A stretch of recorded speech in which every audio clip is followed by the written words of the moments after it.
We were isolated. We're very lucky in that we were in a high block house. It caught us out because it was a lot higher than it was ever before, and also it was a lot faster, the water. It really frightened us, the speed of the water this time. We had to deal with, we had horses out in the paddock, so we had to bring them in, and the only little bit of high ground was around our house.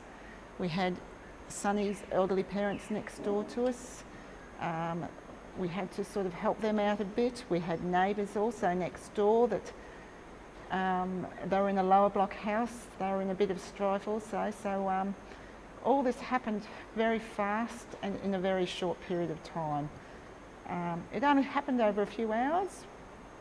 By evening, everything was over, and we just looked around in amazement at the damage, the flood damage, all the fences down, mud, slush everywhere.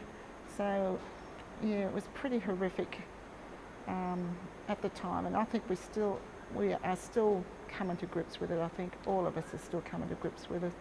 It's taken a fair bit out of us, yeah. Well, during the floods, I think it was just, we were just trying to salvage a lot of our equipment and that downstairs, and then when the floods waters raised higher, got into my shed, and of course I've got a lot of valuable stuff in there, even though Jennifer calls it junk. It's a lot of valuable stuff.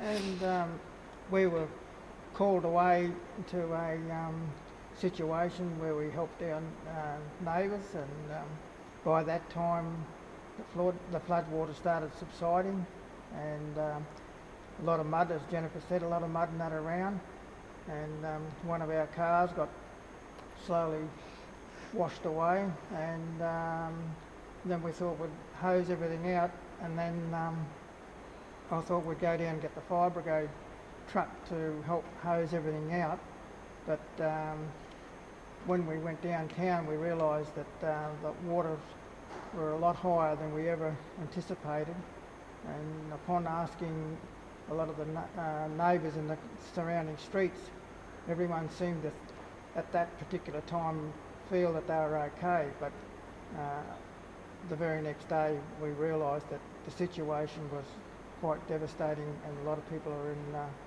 dire straits with a lot of house damage and property damage, and a lot of other people done heroic things trying to shift people around.